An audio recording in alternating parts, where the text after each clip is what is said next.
Siwa Semar, aku mung bakal nyatakake impen sing tak lakoni wae. Sampeyan ngimpi napa? Lho, sampeyan ngimpi napa, Ndra? Sampeyan ngimpi napa, Ndra? Dek kapan den ngimpi? Mengko gek bareng kali kula. Kowe ngimpi apa? Isin ae, Ndra. Ngerti-ngerti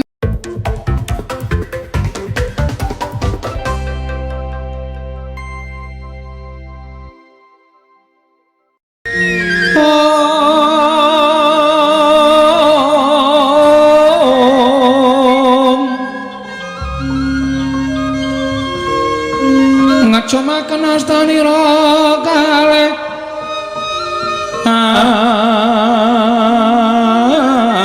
astanira kalih pisan yen ngandika magawe pranta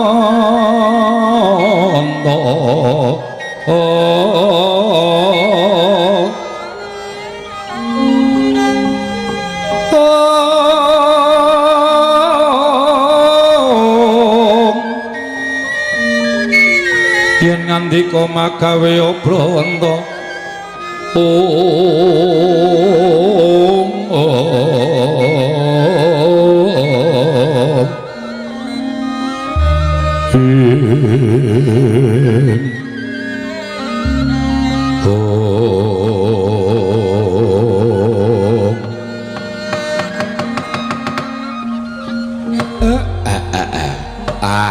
kok ting gruduk tak kira kawula karang kadempel tole ndara ndaramu lancur-lancur Pandhawa padha rawuh tekan kene Nalagareng. Waduh, ndara wis anggeni ndara Antasena ndara Abimanyu ndara Karkaca ndara Antarjatra padha rawuh mrene. Wah gong lho iki lho rasa tresnani ndara-ndara karo bapak ndara wis anggeni ndara Antarja ndara Karkaca ndara Abimanyu ndara Antarja tekan kene. Ketuane mesti ngarep Dewi ya, Tru. Cilik ning gleleng. Ha iya. Ha sing mburi dhewe kae wedi kabeh karo ngarep kowe nggih.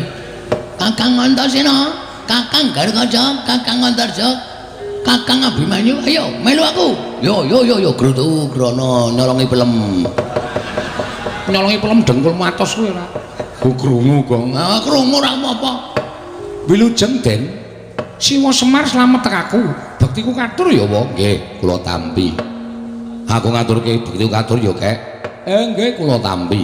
Siwa Semar aku ngaturke bekti. Nggih, Ndara Gatotkaca kula tampi.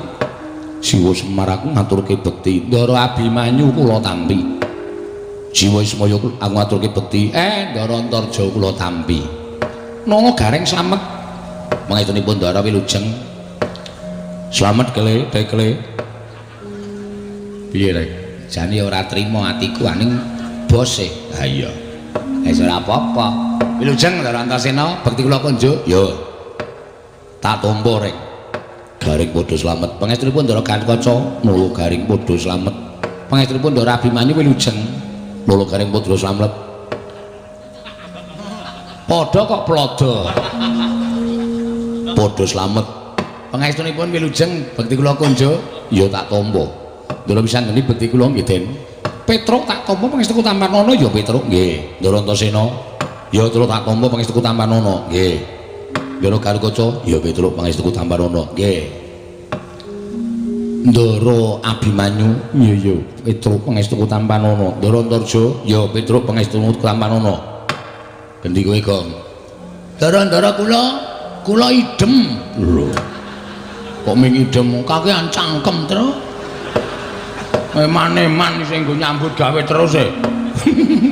Hawe iki rumatamu swara kok dieman-eman. Ndara wis anggene Ndara Antarja, Ndara Gatotkaca, Ndara Antasena, Ndara Abimanyu. Bekti kula kanca nggih, Den. Nggih, kula tampa. Wis. Ngawur. Pripun enten napa? Napa diutus Kang Rama? Napa enten wigati? Siwa Semar aku mung bakal nyatakake impen sing tak lakoni wae. Sampeyan ngimpi napa? Lho, sampeyan ngimpi napa, Ndra? Sampeyan ngimpi napa, Ndra? Dek kapan den ngimpi?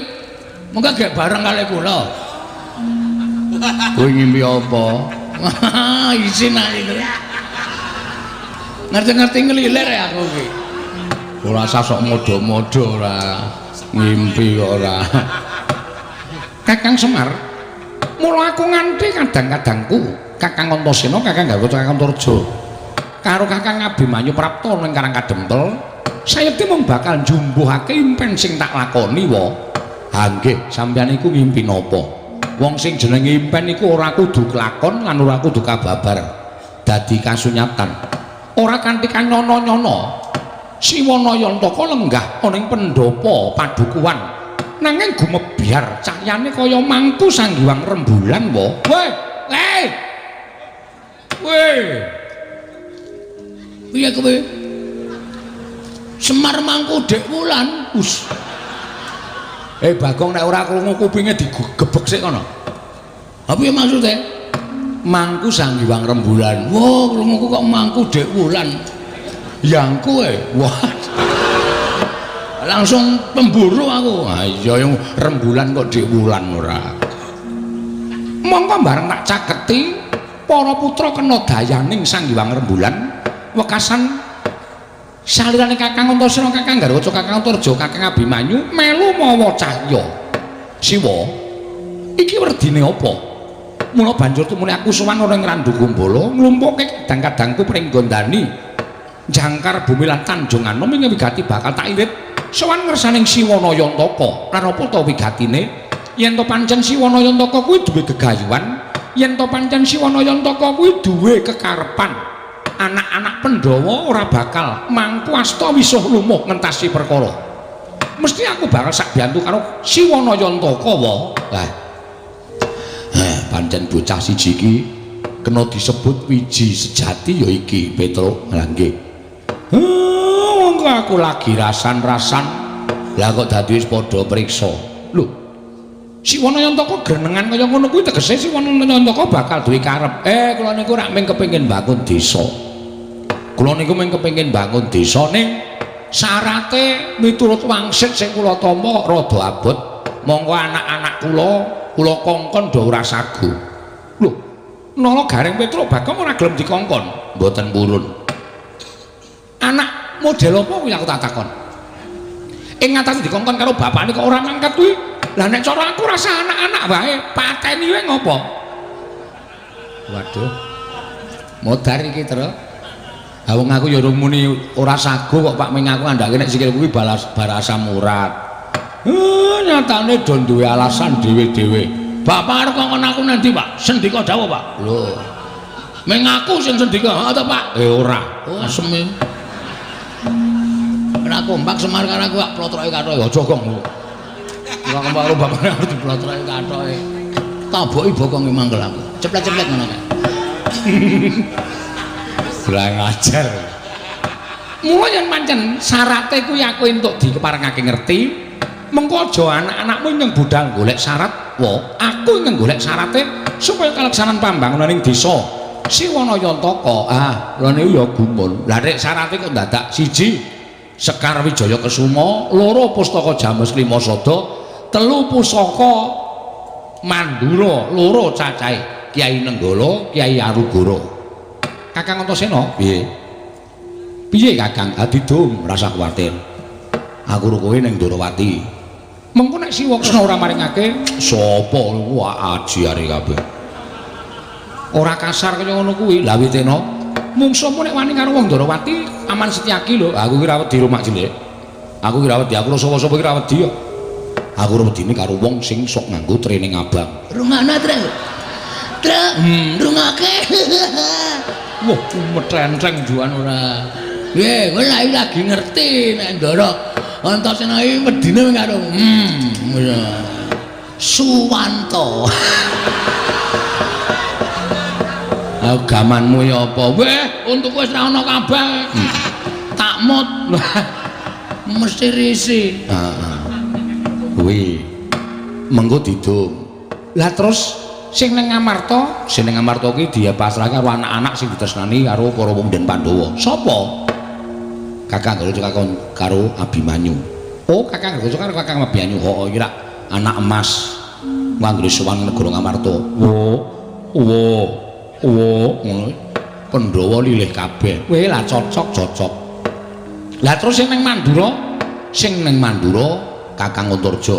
Ora ana kancane, ben dikancani Bagong. Kula mboten iso niku. Lah ngopo? Ini awake rada meriang e. Gong, ning Mandura kok. Wah, Mandura iki gawat e. Baladewa e, Tru. Nek nganti kosowan mrono ajeng nyuwun ngambil Nenggala kali Alugara. Kepiye? Matane ra mlek. Nenggala disine dugang cangkemmu. Modar ora kowe. Kowe bae kono sing melu. Aku usia asikil kuasa murat kok. Gareng wae. Lho iki tangane tikle mibrate kira sikile becik kon tekan Mandraya nalarmu piye to? Nganu mawon kula usul Ndara Antarja piyambak mawon. Nggih Den, kendel lho nika. Tenan luwane ndi dhewe wani nggih Den nggih. Ya saura-urane ana kanca, monggo kanca sing tak cocok iki ming kowe Bagong. Waduh. Wis ngertos iki wis. Ngerti aku ora melu wayangan acarane ngene iki. Ya ora melu wayangan ditakokke wong. Kowe iki termasuk favorit e. Hah? Termasuk favorit. Nggo ngilangi lumut. Kae kaporit. Favorit ngono lho. Ha iya. Wis rasa disilaki kudu saguh. Lah nek ngoten kula mung kari manut mawon, Ndara. Rikat lampahing rata tan Pandara. Prateng sukuning argeram kang tumingal.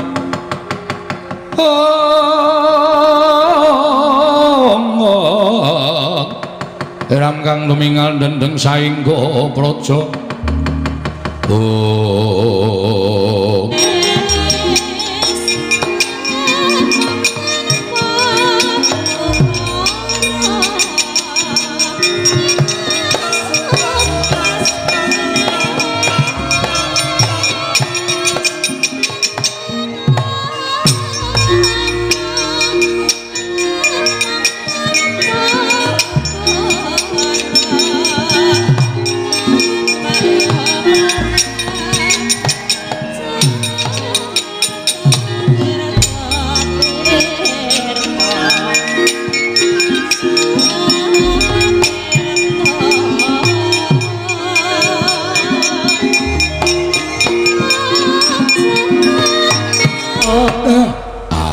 Kaget. Lah kok karang kadempel dayoe ndlidir kaya ngene. Nala Gareng dalem, Pak. Sawise putra-putra Pandhawa iki kok kasepuhan sing rawuh. Lho, sapa iki? Sapa Truk? Aku ora ketutupan bokonge Semar. Begawan Durna, kasepuhan Gong, kasepuhan mayit. Lho. Mayit dengkulmu. Begawan Durna.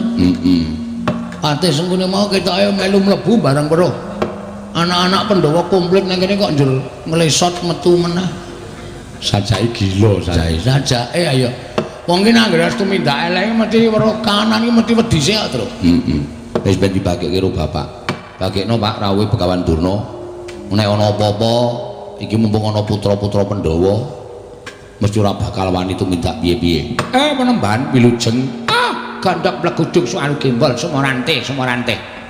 Ya Semar, selamat tek aku. Pangestuku Tampanono ya Semar. Kula pundi nggo jimat. Penemban Durna bekti kula kunjuk. Nala Gareng tak tampa pangestuku Tampanono. Nun inggih sanget anggen kawula murid dadosaken jimat. Bekti kula penemban. Oh iya Petro tak tampa. Pangestuku Tampanono ya Petro. Nggih, wilujeng. Bekti kula penemban. Oh iya Bagong. Pangestuku Tampanono ya Bagong. Ngene nggih, sanget anggen kawula kok mboten nitih kuda. Hus. Ora tau numpak jaran. Oh nggih ampun. Ngapunten lho ming nyuwun prisa. Kowe takon ning sengkring ning ati. Nggih nyuwun ngapunten karang ya takon kok. Eyang Durna wilujeng. Wis anggeni slamet tek aku wis anggeni. Bektiku katur ya Eyang. Iya tak tampa cah bagus. Eyang Durna slamet rawuh Eyang. Loh, iki Antasena. Heeh.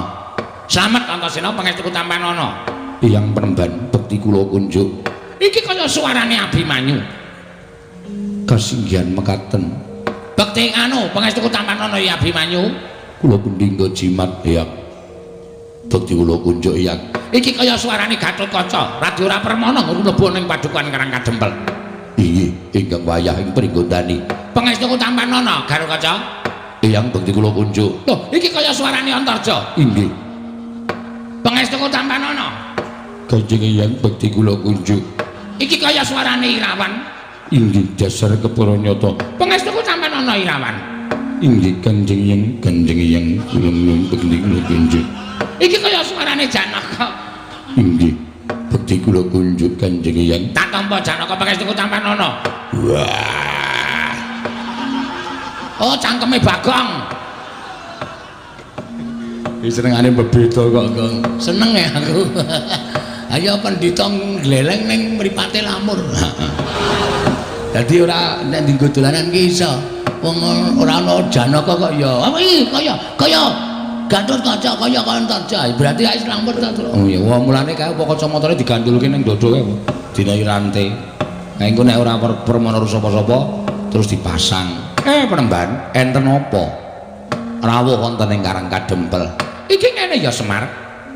Prantaku ning Karang Kadempel kuwi sepisan tilik marang kanjuwananing kulawargamu lan anak-anakmu kabeh para Panakawan. Dene ndungak engko loro, prantaku iki ora saka ngarepku dhewe nanging aku diutus dening anak Prabu Duryudana. Lan kacarita anak Prabu Duryudana kuwi ngimpi Semar. Nyumpena. Pancen kepara nyata. Lah, sumpenanipun babakan menapa?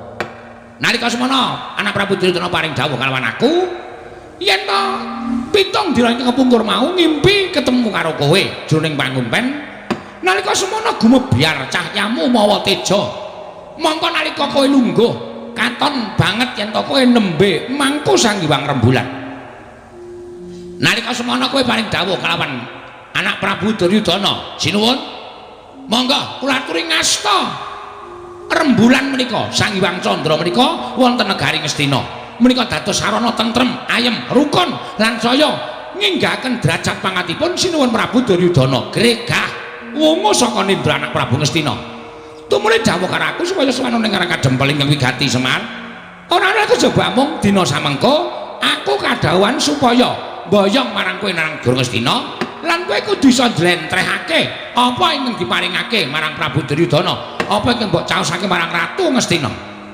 merga tembunge jroning impen mau yen sinuwun Prabu bisa mboyong ya kuwi pewujudan ingkang mawa cahya ingkang mapan ning pepangkonmu mau bakal saya kuncara negara Ngastina wis kuwi wae sing bakal dadi aturku marang kowe yen kowe saguh ayo mangkat ning yen kowe ora saguh sebabe apa maragake kowe matura.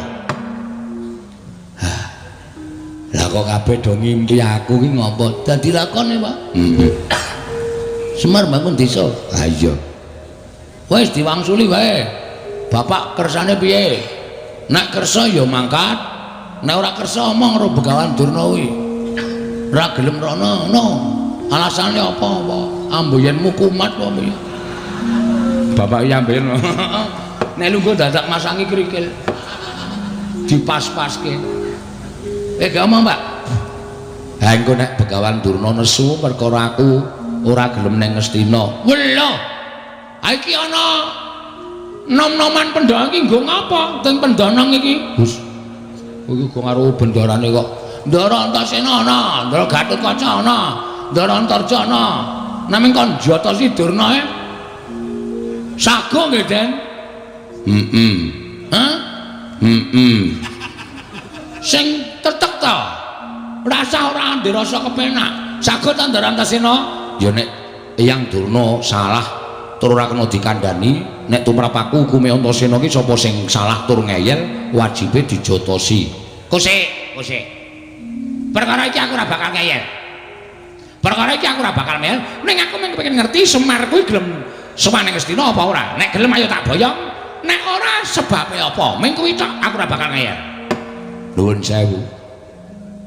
Kula niki lagi arep duwe gawe. Loh, ngapa? Mecah sirahe Bagong apa piye? Bagong. Arep dipecah sirahmu. Wah, pecahe sik. Iya. Ora ngawur ning. Wis ngarep kok ora ngopo-ngopo diwarai. Wah, geceke sirahe. Urung ana masalah kok. Gawe masalah, Pak? Oh iya. Kok bapak kok ya manut ki piye iki? Oh iya. Sing ngomong sapa iki mau? Bagong. Tak kira Ndara Wisanggeni. Ah, beda. Wisanggeni cilik kok, mau gedhe kok. Beda no. Nah aku gedhe nek ditemesok tambah gedhe kok. Nuwun sewu kula niku nedeng gadah damel. Loh, kowe duwe gawe apa? Kula kepengin bangun desa. Mula nem-neman Pandhawa sami rawuh wonten mriki, lancur-lancur Pandhawa sami rawuh wonten ing papan mriki, mergi kula kepengin bangun desa. Mujudake desa ingkang kebak karukunan, kabagyan, katentreman lan nampi berkahing Wang Mahanasa. Mongko syarate nggih pinten-pinten syarat sing kula ajeng kula gayuh. Nek nganti desa niki kula tinggal, napa sing kula jangka ora bakal kasembatan. Semar, pripun? Kowe iki tekan Ngastina ming sedhela, ngono? Tekan Ngastina ming sedhela, ming matur ngesanipun anak Prabu Duryudana. Sinuwun, kawontenanipun kados mekaten, menika wujudipun mekaten, menika wujudipun kados mekaten lan naminipun mekaten. Mergi menapa panjenengan ngimpi ing mekaten menika jalaran tegesipun artosipun mekaten. Meng kowe cukup nek wis rampung kowe njaluk bayar pira? Nggon ngomong kuwi njaluk bayar pira? Dijoli dhuwit pira kaya apa? Aja meng yutan yen perlu miliar. Aja meng miliar yen perlu triliun. Kuwi kok bakal diparingi dening anak Prabu Duryudana. Nek kowe nampa dhuwit saka negara Ngastina, uripmu ora kaya ngene iki, iso nggo bangun pendopo, iso nggo bangun teras, kowe iso tuku kendaraan. Manganmu sebendina ora ming sego jagung ning beras raja lele nek kurang enak ya raja kutuk kuwi kok iso nglakon kabeh tak kandhani iso nglakon kabeh Paton kowe gelem tedhak nang negara Ngastina kowe gelem sowan nang negara Ngastina nanging nek ora gelem sowan nang negara Ngastina Semar ora jeneng aku ngancam lho ora jeneng aku ngancam ning apa nglakon aku ngrudo peksa karo kowe nuwun sewu napa sampean mboten menggalih enten riki kathah lancur-lancur Pandhawa sing saguh belani kalian Semar. Oh, kowe ngendelke bocah-bocah iki. Kowe ngendelke nom-noman iki. Kowe ora melek kok Semar. Iki meng putu-putuku, iki meng putu-putuku. Selagine bapak-bapakne wae do wedi karo aku, do gira karo Bagawan Durna. Lah kok aku meng tok gegiro karo putu-putuku dhewe, karo anak-anak Pandhawa. Apa mbak nek aku wis ana anak Pandhawa iki aku wedi karo kowe? Oh, aku ora bakal gila karo kowe Semar. Nek kowe ora gelem, kowe tak rudha paripeksa Nayantaka.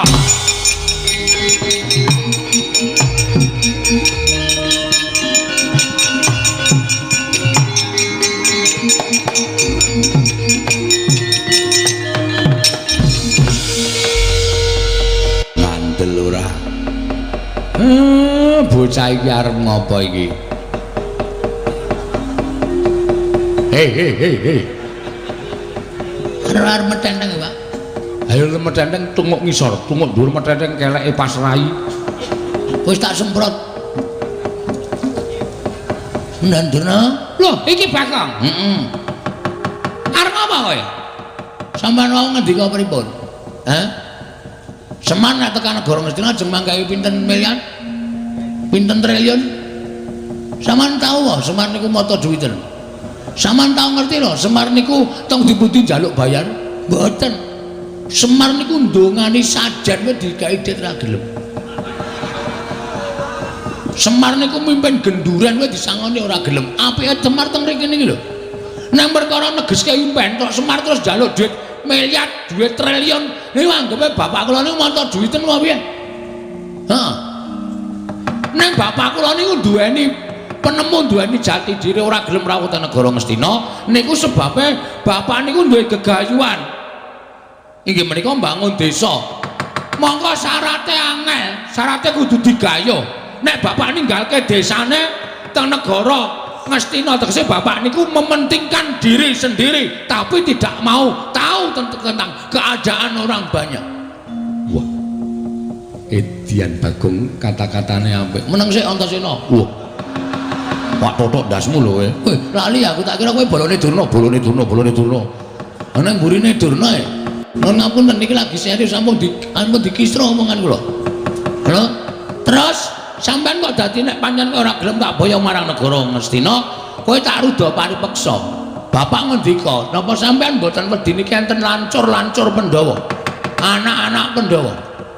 Selagine bapakne anak-anak Pandhawa kowe wedi karo aku apa meneh bayi-bayi putu-putuku anak-anak Pandhawa aku ora wedi Nun sewu lho, mulutmu harimaumu. Kowe nek omong nganggo dipikir, ngoten. Nek ngendika nganggo dipikir aja waton ngendika sak penake dhewe. Nek sampean ngendika sak penake dhewe, ngrekoso urip sampean teng Karang Kadempel. Terus kowe arep apa? Kula mewakili bapak mboten ajeng tindak teng negara Astina. Lho, piye? Tegese kowe wani karo Begawan Durna. Lho, piye ta cah iki? Posisi ngene iki mboten ateges kula wedi. Kula wani sekecap padha sekecap karo sampean niku mergo kula wani Mremban. Ora kok kula perkara wedi. Kowe wani mergone kene ana anak-anak Pandhawa. Lho, mbok kandha bali. Ijen padha ijen karo sampean. Nganti sampean iso menang karo aku. Meguru karo wis 20 taun. Gong. Kuwi rapisan rapindo mesti gawe masalah kaya ngono. Gong. Wah apa itu? Mbok wis mundur kuwi perkarane bapak kok. Santai wae to. Kowe goblok kok goblok piye? Ha iki nek ora digawe masalah terus piye mengko bar limbukan bubar. Nganggo utek ngomong. Kene iki ya karo mikir padake. Terus kok bar limbukan kilang ngarep ngopo iki? Wah, tenan dijaluk nes dite. Ha iya. Iku mulo digawe salah Durna ora wani tak gawe supaya wani. Ben mengko ana terusane. Konjur padake ora ganggung. Lah nek ngono kowe wani karo Begawan Durna, sing tak wedeni apamu? Bagong, gandeng aku tak bengok wis cercongan. Mulai iki ayo padha didadekake. Ayo metu Jawa, ora bakal wedi arek. Ayo. Wah.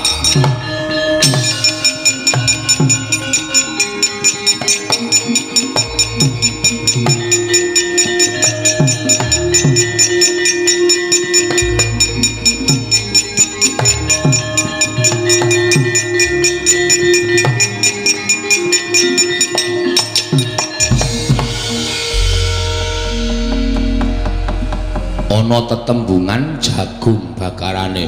Endi? Lho kok iki? Ana apa, Pak? Sak ngerti ku mung sate kambing. Wah, wis cilaka tenan. Kok cilaka piye? Durna wani. Ayo tandangi. Kowe wis wani nantang Begawan Durna kuwi ana tembungan jagung bakarane tanggung perkarane. Saya tak takon karo Ndara Wisanggeni. Kowe arep takon apa, Bagong? Sampeyan mau rawuh mriki nak pun sendika mbelani bapak to? Mbantu karo bapakmu ora mbelani. Ha saiki nek pancen bantu niku sampeyan kudu sagung ngundurke Kurawa. Kusik. Aku mbantu le bangun lho, ora ana mbantu perkara liyane. Biar ora. Nek Siwa Semar bangun desa aku mbantu. Nek perkara liyane kon mundurke Kurawa kuwi aku ora ana perkara karo pepundhenku Kurawa. Ya ora masalah wong aku ora tau weruh kowe perang kok. Kowe kisane mung modal lambe. Ya majuran kaya inspektur rasane. Ndarantasena apa kok? Sampeyan bantu kare Semar ta? Bantu mesti. Nek bantu mbok tulung Kurawa diundurke. Aku yo mung bantu ling bangun desa ora perkara kok tekan kene ora niat gelut. Aku sirku ndelok jagat iki supaya tentrem, ayem ora ana regejegan. Ha terus fungsine kula nantang Durna niku mau. Lho, sing nantang sapa? Kula. Kok sing temandang aku. Nek wani nantang wani nandangi. Ya, ora masalah. Oke. Kita wis do pidak jempol iki kita. Ndara gadah-gadah. Nggih. Saman nate kemutan mboten perkara apa? Biyen jaman sampean dijedi teng Kawah Candra Dimuka? Iya. Niku asline sing ngentutke meng kula. Petruk ora wani tekan kawah, Gareng ora wani tekan kawah. Napa meneh Semar? Semar nek kena panas leleh. Sing tekan pinggiring kawah ngenteni Ndara Garwaca ndedol saka kawah niku meng kula. Apa biyen aku akon? Nggih mboten. Ora kewajibanmu to? Nggih. Ah terus kula tak takon, kewajiban sampean napa? Aku dadi satriyaning praja. Satriyaning praja kewajibane ngayomi para kawula negara Ngamarta. Karang Kadempel niku ke bawah keperintah negari pundi? Ngamarta. Karang Kadempel ajeng diserang para Kurawa. Sampeyan pripun sebagai satriya? Mestine aku ngayomi. Mestine kudu ngoten. Iya. Kurawa kudu mundur tekan negara Astina. Iya. Dadi kewajibane sapa? Sing ning Karang Kadempel sapa? Kula kali Bapak kali Petro kali Gareng. Terus nek kowe masrahke perkara kabeh marang Garukaca, apa rampung perkara negara? Aku ngrampungi perkara negara Ngamarta durung rampung-rampung wae perkara Karang Kadempel. Sing gedhe pangapuramu rampung ana dhewe. Duar. Dongaku kabul. Ndonga apa ya, Tru? Asem e. Ndaran terjawab. Nggih. Sampeyan nggih mboten kurang nabi kula. Ora terus terang bae ora. Wah, iki kok bloko banget ta iki. Iya, Bagong awakku kesel tenan, Bagong. Nggih, nggih, Pak. Ndara Abimanyu sayangku cintaku. Ndara Abimanyu. Apa, Bagong? Sampeyan tresno kali kula to? Tresno. Mbok kula dibantu. Bantu apa? Sagedagan iki aku mengiso bantu 150, Bag. Ya tekan dhuwit ta iki. Kula niku nantang para Sata Kurawa. Sing gedhe pangapuramu, Bagong, aku ra iso piye-piye. Kadang-kadang kudu ora mbelani, nek aku mbelani mesti aku dijothak, ora dijak dolan, ora dijak lunga. Oke.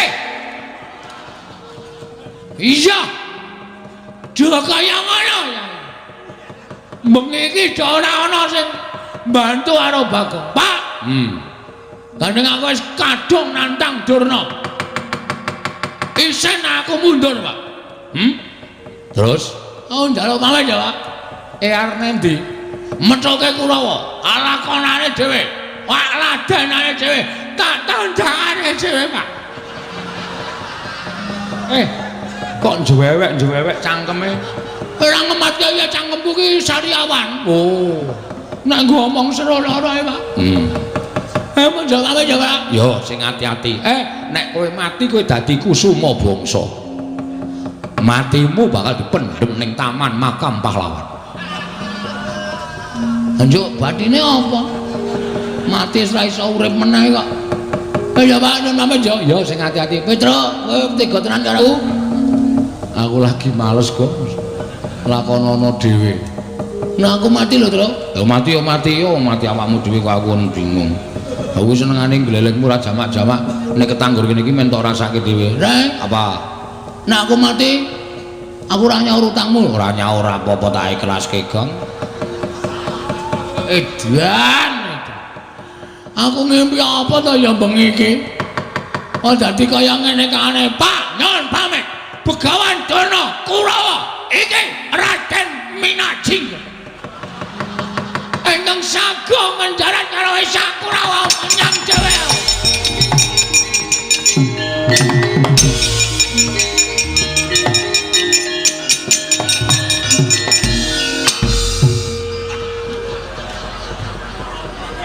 Kok tekan kene? Aku liwat mburi omah ya, Pak. Aku bareng tekan ngarepan kok rasane tratapan keweden. Terus menggok liwat mburi omah. Mulane pitike do bubar kabeh. Lagi do angrem. Kok marai bubarke pitik. Tru, mbok orane to, Tru. Aku bantunen. Gong, ngapa kowe ngejak omong aku? Kowe ora sayang karo aku abdimu ora tok belani kowe. Ora usah kuwatir, sing maju aku. Tenane. Tenan. Asli? Asli. Meng dhewe karo Kakang Garukaca ya, Kang? Iya. Karo Kakang Antarja ya, Kang? Oh, Dimas. Karo Abimanyu. Ya ya. Inggih, Kakang Mas. Asem iki do beda aku. Tak plotroke kathraku. Aja. Mundur ngono. Mangkel aku tratapan lho. Mangkel aku nek carane ngono sonaga aku nek lakon Semar Bangun Desa. Lho, kok omong apa? Padeg-degan aku. Asem iki saestu Den. Yo tenan. Wah, asem iki. Niki mbantu ora? Ah mestine aku mbantu. Wong Kakang Antasena kale omong kaya ngono ki takon. Wah! Ih kowe waduh. Kok tak pecah ndasmu lho kowe? kok dugang barang gemes aku langsung tenan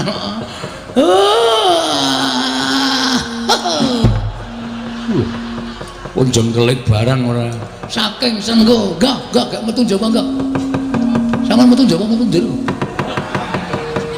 ya yo nek ngono metu jaba karo aku bulane do seneng metu jaba ora masalah. Wah tak cocoki ndase Bagong omongane. Kowe ngopo? Kowe iki nek ngene iki asosiasimu sing elek, pikiranmu sing jorok, goblok kowe. Ora iso mencerna kata-kata kowe. Oh, petok. Kowe jenes, aku sengit karo kowe kok koyo wong-wong kaya kowe pikirane elek kaya ngene. Delok limboke terus pikirane elek kae porno kae, susune mencetat ngono kae. Kowe sing basa iki pikirane sing nonton. Wong kuwi keindahan kok. Kowe menungsa ya ana wis sengit to. Nggih jan nggih? Iya. Kamu tuh gak? Iya. Ndara Bimanyu? Iya Bagong aja kuwatir tak bilani. Ndara Kaca? Iya Bagong aja kuwatir tak bilani. Ndara Antarja? Iya Bagong aja kuwatir tak bilani. Ndara Wisanggeni? Iya, wis ayo mangkat dina iki. Kakang Antasena Kakang Garwaca Kakang Antarja mesake Bagong. Ayo padha dibantu.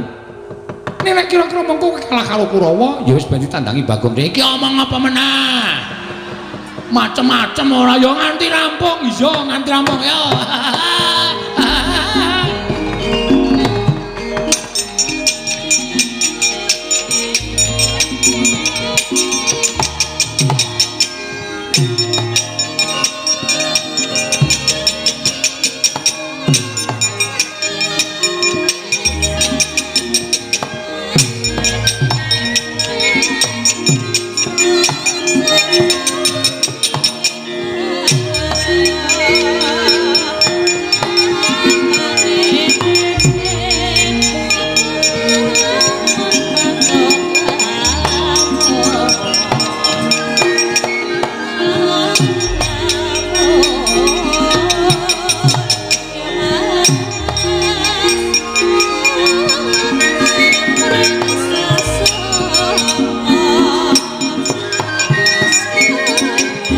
kewajiban apa?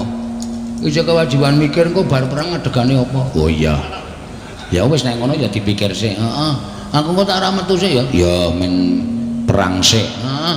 Ya Pak ya catet ya Pak. Nah ndi? Manut. Sing sarean ngene ndi? Weh. Ku tak pecah sirahmu lho kok.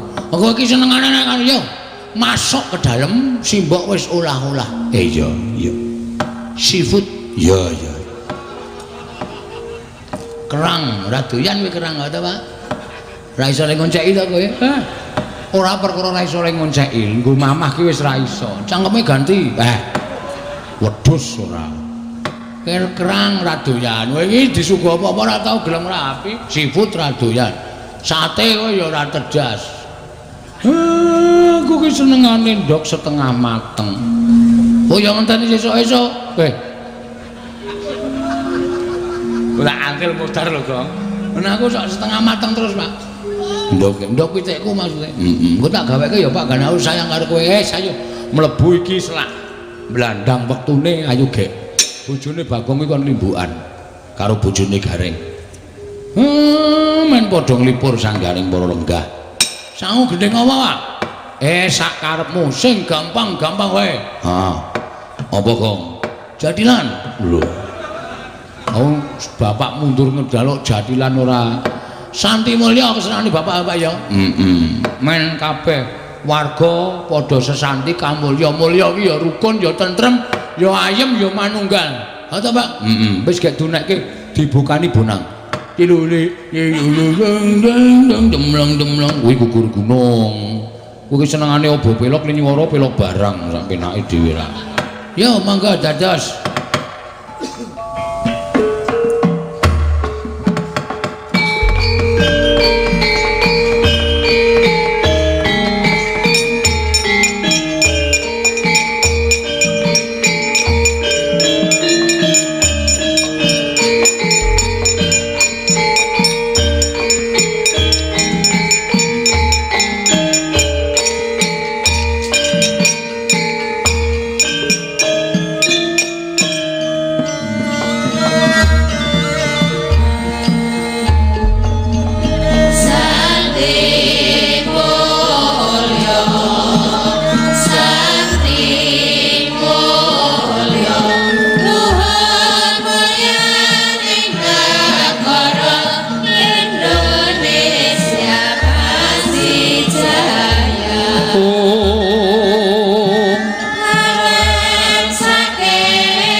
Semar lan saking liyep layaping aluyup pindha pesating sumbana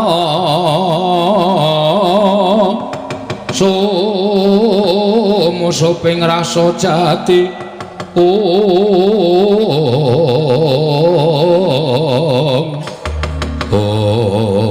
tatan kausa manjemun wiwit sangar saruk kena gantokun sapu begawan durung ing ngawi sanggaring para sata kura pating bleber pating caraka tirta mlutakaning daratan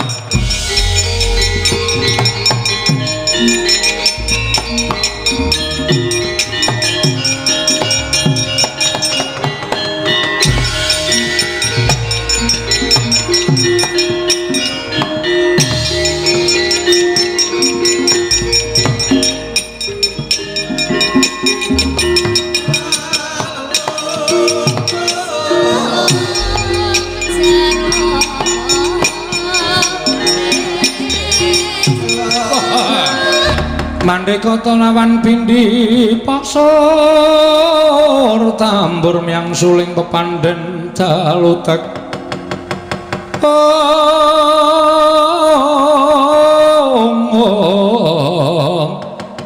miang suling pepandhen dalutek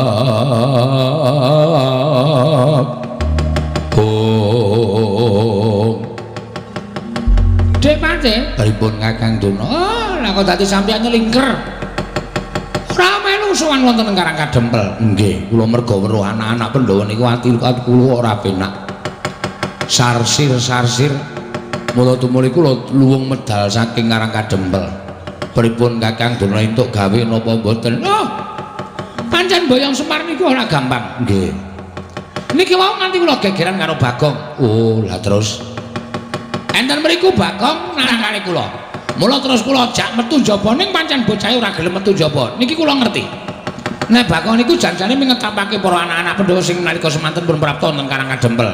Lah terus ampun nganti napa gegayuhan anak Prabu Duryudana menika gagar wigar. Oh, ngaten. Lajeng diketapake para Sata Kurawa. Oh nggih, ngestakaken dawuh.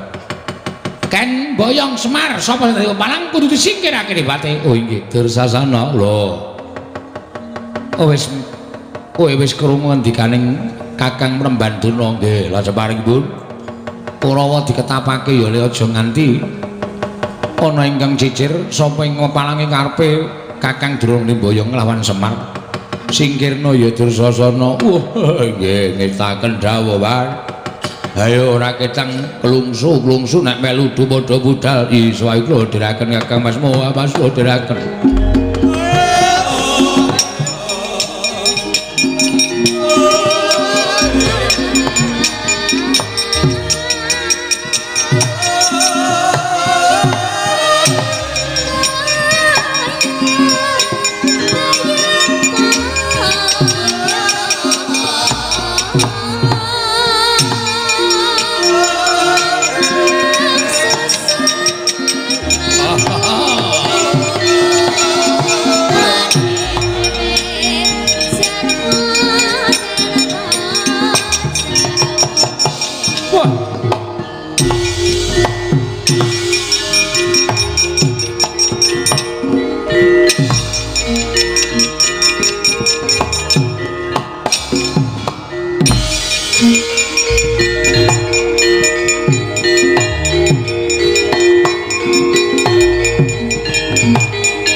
Keperanggul mungguing ngajurit kepapak bawanyo bentar bawatnyo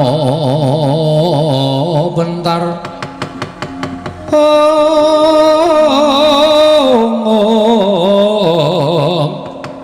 kepapaknyo mungguing aloko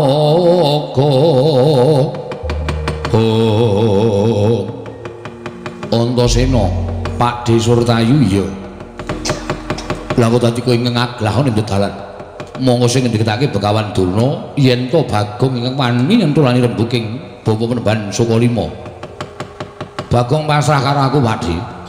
Perkara tentreming Karang Kadempel dipasrah karo anak-anak Pandhawa. Nek Pakde Kurawa arep mboyong karo Ya kuwi kakekne Semar. Aku sing ora ngeparangake lan aku sing ora ngiklasake. Mergo kakekne Semar lagi duwe gegayuhan yo ki bakal mbangun desa Karangkadempel. Mula saiki Pakde kundur. Lho, bali piye? Baliku kudu mboyong marang Semar Badranaya. Nek ngono Pakde arep nekat ora ora entas malam-malam bakal tak putung ya. Wis tak antepi pancen kudu dadi pasulayan. Ning nyun ngapura lho Pakde nek kira-kira anak-anak Pandhawa kurang ajar karo para pepunden Sata Kurawa. Ora usah dadak ndirasa ewu pekewu. Ayo. Gage bubarno para Sata Kurawa. Nyuwun mangapura nek aku kurang tata krama karo Pakde-pakdeku Kurawa.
Mati ya.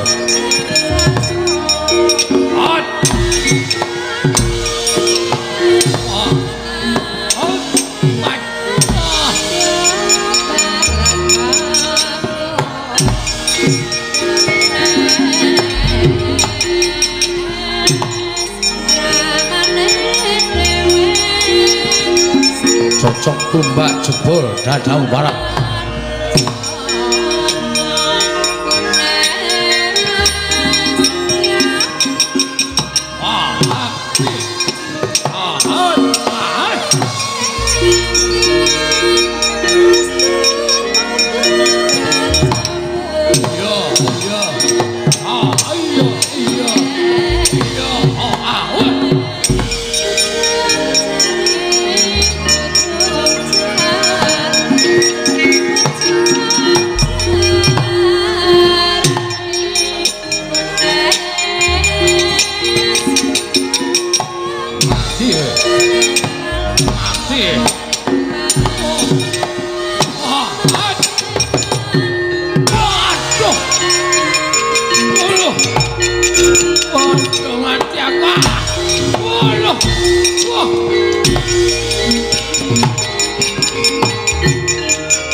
Dasar para nyata Siwa Kartomarmo mboten purun kundur kula ing badhe ngunduraken Kurawa. Wah, lakon pecah dadamu. Monggo diwejajal. Mati. Wah. Pecah dadamu. Wah.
Pak Di Durmagati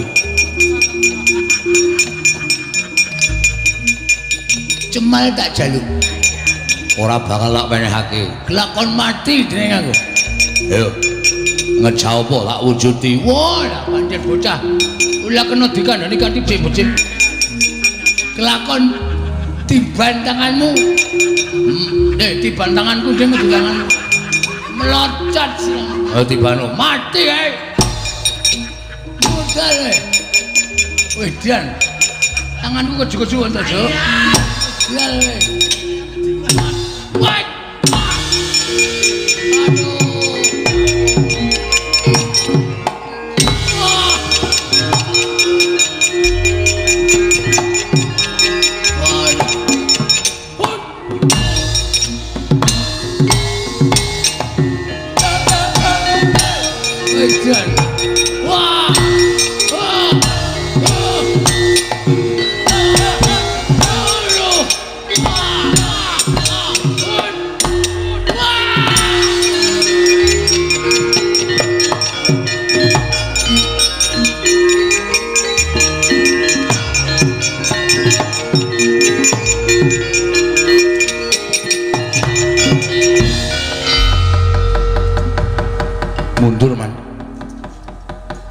Putra Pandhawa ingkang jagi dhateng Semar. Menawi kula kaliyan paman tetep badhe maju, menika mangke malah kirang-kirang bejanipun wonten kurban. Kula semanggaken. Kese-kese, Sertayu wonten dawuh. Mungsamu sapa? Antasena, Man. Weh, lah ora pati ndugaman. Tenan to wis tak bedhene anak-anak Pandhawa mesti melu ngayomi karo Semar. Mundur-mundur. Iya. Kono ngaso kono. Iya. Bejah kula, Man. Mungsamu sapa Kartomarmo? Anak kula Pringgondani Gatotkaca. Nyamber ngiwa, nyamber nengen. Sampluki sirah kula. Kula semanggaken. Dheweke iso mabur ora iso mabur, le temandang sak penake dhewe. Sikile nendang ngiwa nengen, nendang nengen, ngiwa nengen, ngiwa nengen. Ha iya, karang yo trampil kok gak nggih. Wah. Durmagati perang. Pelang, Man. Temu sapa? Wangsareja. Sapa? Wangsareja. Wangsareja ki anake welku dol cek barep Antarja. Wah, Antarja. Kula antem dadane gak apa-apa. Weh. Barang dheweke klidha, kula anu pidak cikil kula. Apa? Dipidak cikil kula, Man. Nyet ngonten disikut cangkem kula jejit. Barang niku dheweke temandang ngeceban ngenten iki ming tangan siji ngene. Kula maju sikut cangkem kula til. Secandak sirah kula jegloke anu dengkul ngene gleng-gleng diwalik kayang cengele ding. Kok kaya aku ora iso mbayang to. Mang mriki. Sampeyan dadi kula dadi Antarja. Kira-kira iso apa kowe mraktekke? Lho apal, Man. Sampeyan maju, hop ngandani to joloke. Maju meleh, sikut cangkeme. Yes ngenten.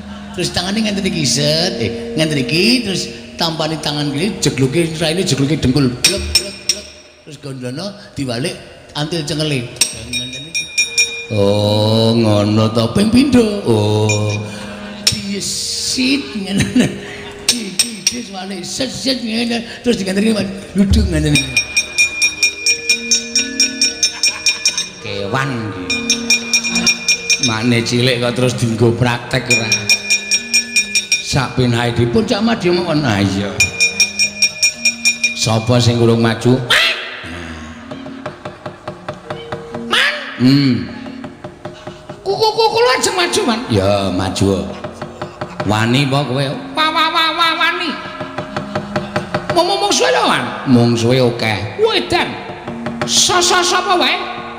Antarja, Antasena, Gatotkaca sing ketok Abimanyu ya ana. Karo Panakawan. Wah, lata. Gugu karepe dhewe. Arep mungsuh sapa? Kuku kula niku wong tuwa. Heeh. Nenek iso Antasena, Antarja, Gagah.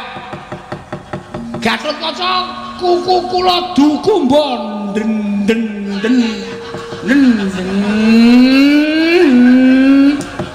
Kok malah montor to? Kuku kula dukumba ndase. Anak Pandhawa pira-pira kula pateni kabeh. Maju kuku. Kula terus mikir tantane kan. Ya maju.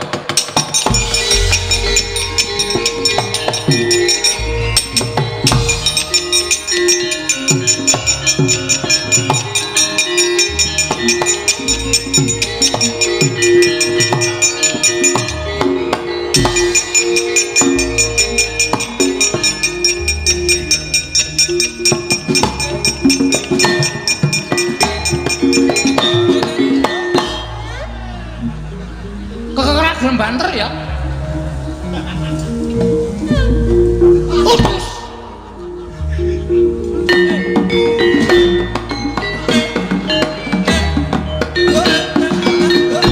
Waduh. Kekena cagaanin. Sesekali iki ora bablas. Pokoke sak entuke korban.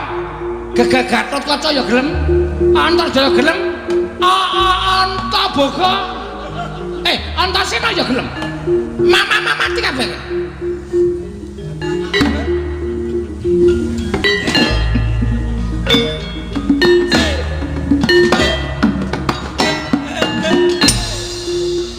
Dar.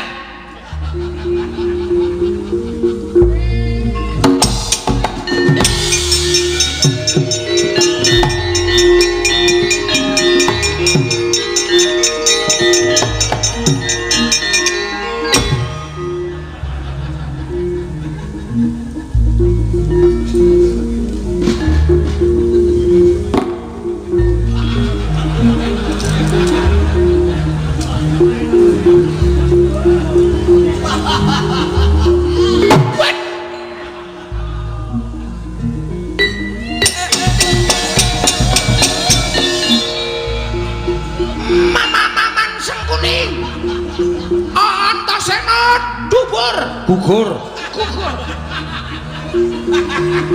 Ketiban pusaka kula tembus gigir prap teng ngalikan.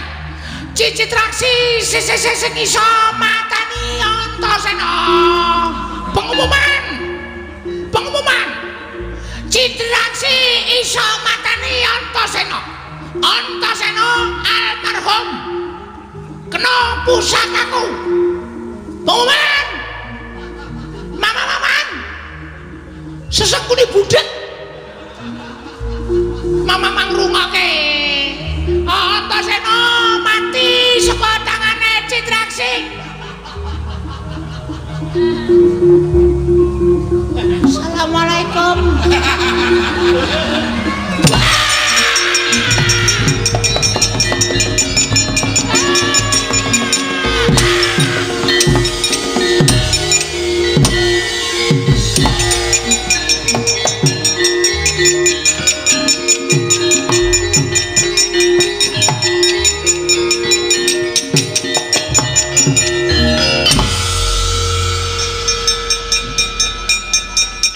Modar.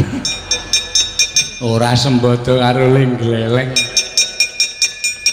Cid. Cid. Piye mau bengak-bengok pengumuman apa ya, Cid? Aku kok ora patek kok gatekke. Basikur. Waduh. Kok lambene ngemu getih kaya ngono? Meman. Sampean lho. Sampean lho. Kuku kula mateng. Maju. Heeh. Nggawa pusaka. Weh. Pusaka tinggalane putu kula. Piye to cah iki? Tinggalane mbahmu. Mbah kula. Heeh. Pusaka kula tumpake teng Gendewa. Pusaka kula embat-embat. Iya. Kula culke kebat kaya kilat.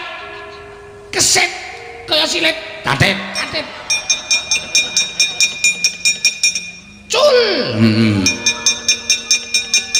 Kena dadane Antasena. Oh, Kula joget seneng banget. Nantun jeng. ketoke kendangane ora ngono iki, Mas. Kula wis lali. Ha iya. Nantun bae kula seneng banget. Sampeyan krungu kula bengok-bengok. Krungu. Pengumuman Antasena mati. Kena pusakaku. Terus Bareng kula balik. Niku tangane Antasena codat nyekel gulu kula cek. terus kowe Kula wis njaluk ngapura karo sing kuwasa. lah sebabe Ra urung mati. ha iya. Jojo nganggo jemparing trai kula kan jliar. Kula kejek-kejek. Dene candhane kula jreng dumbulke sabetke sakayake prol. Tiba Teng sound control. oh. Apa? Sound control. Terus teteng mriki niku. Oh, ayo mulane ora sok aleman. Urung kuwi nek nganti ketemu Panakawan apa ora hancur lebur awakmu. Mula aku wis omong karo kowe ta, aja sak wani karo Antasena. Antasena kuwi wong digdaya. Nek nganti kowe wani, padha karo kowe wani karo malaikat. Nek wani karo Antasena. Aku ra iso omong kowe ayo mundur, kok kowe dadak maju, cah goblok. Man ada apa ya, Man? Ana apa kok kaya keweden? Di. Madhep rene. Waduh. Terus ke ora? Ora wis. Kowe ngawur. Ngawur piye? Sing tak nggo nyocoki cangkemku apa? Ayo panahmu to. Lah kuwi salah. Nek kowe arek temi karo aku nyocoki panah ki nggo panahmu dhewe ora. Ora njaluk panahku. Ha panahmu ngenengi karo aku kok. Mau kena tenan ora? Ora. Sedran kaya kena. Tak kempit. Edan tenan. Aku ki goblok-gobloke wong. Ameng dikempit kok bungae ra jamak-jamak. Walah, kok kaya rumah saku kaya rasane padha e. Susunan nek ngempet ora mendelik-mendelik. Saedan. Pak Diku Kurawa iki janjane lucu-lucu lho. Meng kok pakartine aku ra seneng. Aku seneng pakartine lho tak uripe nang kasatriyan tak nggo hiburan saben dina. Apa padake ngoningon? Paling jajalan ora? Kok metune arep wani po? Lho, meng genahke. Ora arep wani. Ngopo man? Karo Antasena wani demen modan apa? Ayo ta? Wis kono mundur. Mundur. Bali. Patih Sengkuning ora gelem bali jotosi wae tadi. Hah? Piye? Patih Sengkuning ora gelem bali jotosi wae. Iki serius. Aku soalnya dendam. Tak tese wae. Waduh. Guayane kaya cah nom tak tese. Ya tak bali. Sapa nek iki ya Kurawa sing kira-kira iso gawe seneng. Iso nggo tombo kesel iki sapa nek? Wis ra ono to. Wah, Antasena. Ora minggat tiban sujo maneh dadi apa barang.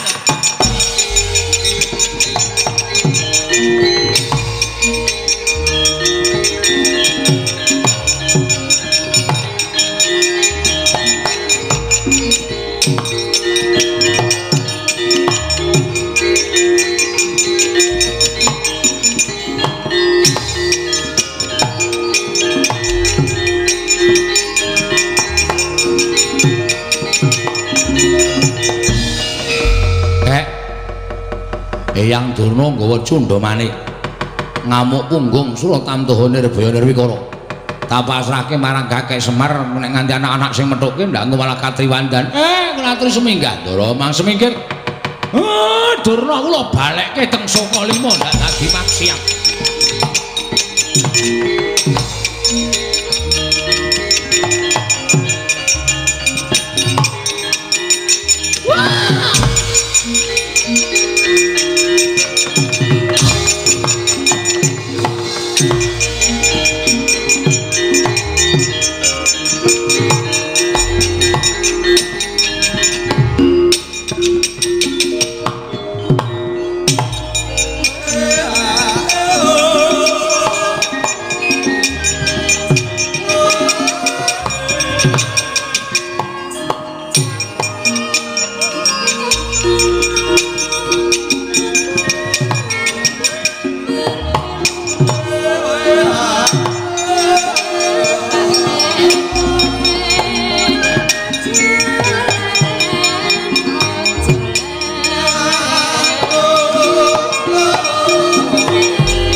Den prayitna semuriris eka balik titi yoni gandayani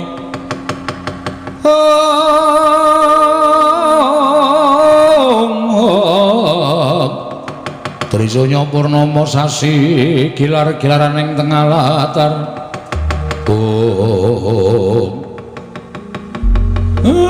mun katon padhang kahanan Karang Kadempel ya kek.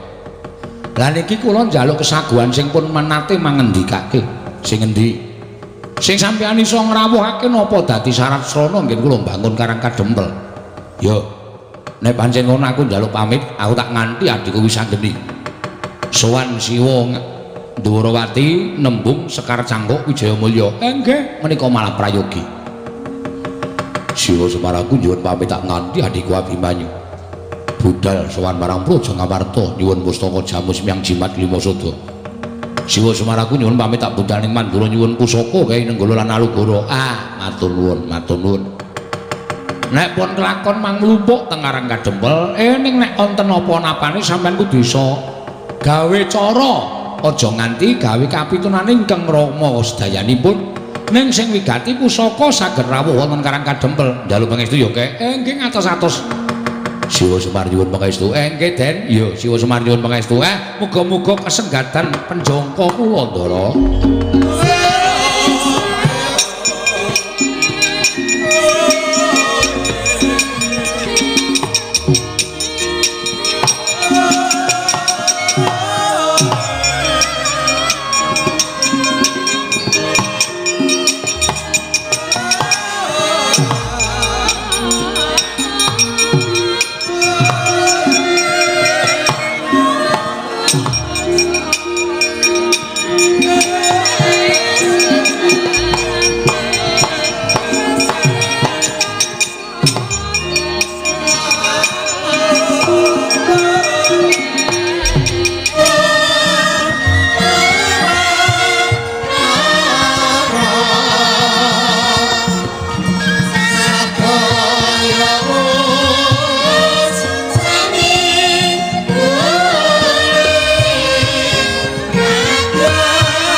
katawengan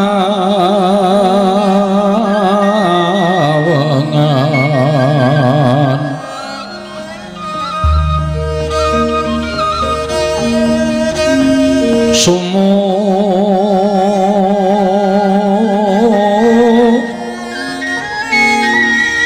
ing tias katuk ditan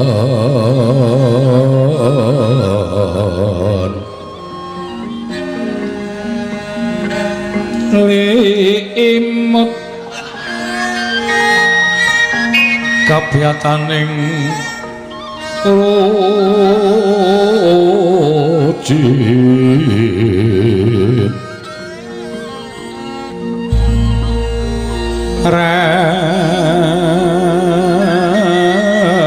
remengdri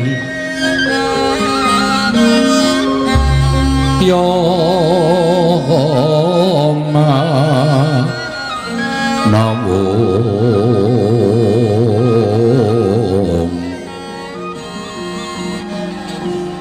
kekuwunging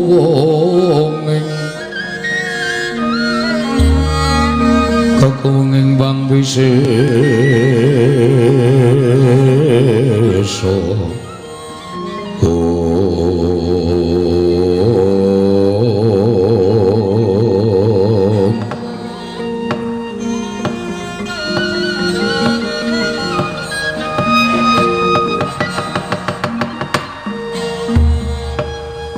nimangsum ana mati luwih ana sasmintan ingsun jagat wasisaning Bathara Setyaki wonten timbalan Kakang Pati Udawa wonten timbalan Diweji prayoga nunggoni ngadhep sawetara iki ora panglingkaya ana sowane anakku lanang Drepsila Geni lawan anakku lanang Ngrandu Gumbala wis anggeni padha raja sakrep tamu nggih pinanganing kawidadan aku ngaturke begitu katur ya wa iya cah bagus ndak tampa ora liwat pangestu ning wakmu Indrawati tampan ana ndak gegem dadekake jimat Antasena Raharja cah bagus slamet aku Pakdi aku ngaturke begitu katur ya Pakdi iya Antasena ndak tampa ora liwat pangestu ning wakmu Indrawati tampan ana ndak gegem dadekake jimat kulub atmajaku sakarone apa to ing dadi darunane dene sira sowan mongko tanpa tinimbalan apa ana wigati apa ana perlu saka pepundhenmu Pandhawa ingkang sira aturake kalawan Wakmu Indrawati sepisan ngaturake bekti katur ya wa ya wis anggene ndak tampa dene ndungkap ing ngangka loro pratakone negara Indrawati sowan ngersane Kanjeng Indrawati mau sayekti ora kok para Pandhawa ingkang utusan nanging aku pancen diutus nanging dudu pepundhen Pandhawa ora ana li kejaba mung Siwa Semar Badranaya lho Kakang Semar iya wa la wigatine apa dene Kakang Semar utusan nglawan Ratmajaku sakarone marata gage matur ingkang tetela ngene ya wa nalika semono aku kuwi ngimpi jroning pasemenan mau aku weruh Kakang utawa Siwa Semar Badranaya mangku Sang Hyang Candra sumarot cahyane nanging ora mblerengi wekasan sapa ing cedhak lawan Kyai Semar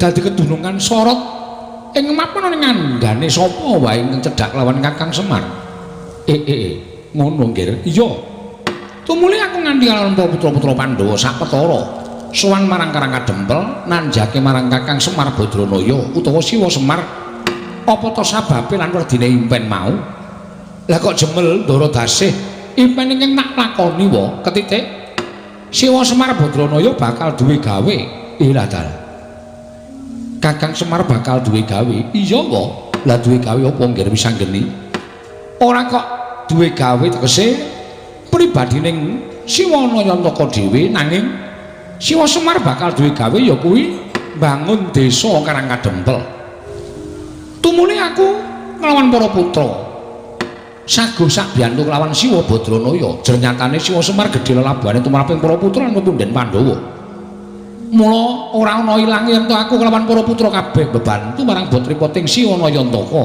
ya wis anggene kuwi bagus kuwi apik lan becik awakmu Indrawati rumaja nanging nalika semono Siwa Nayantaka tumuli paring dawuh bakal lakon penjangkane ya kuwi nggone bakal mbangun desa Karangkadempel nanging ana syarat srana ingkang kudu dilakoni dening Siwanayantaka tanana ya kejaba mung Karangkadempel ora ketengah muntulung kedheping paninggal kudu linenggan pusaka Ndarawati ya kuwi Sekar Wijaya Mulya mula gandeng para putra ing pandhegan anakmu Drepsila geni iki wis agung bantu marang Siwanayantaka tumuli aku tinuding mbudidaya sarta matur marang kenjenengane Ndarawati muga kepareng nggalih aku nyuwun Sekar Wijaya Kesuma bakal tak boyo marang Karangkadempel mengko yen wis rampung nggone Siwanayantaka mbangun desa tak kondurake marang negara Ndarawati Siwa Ndarawati Siwa Prabu Kresna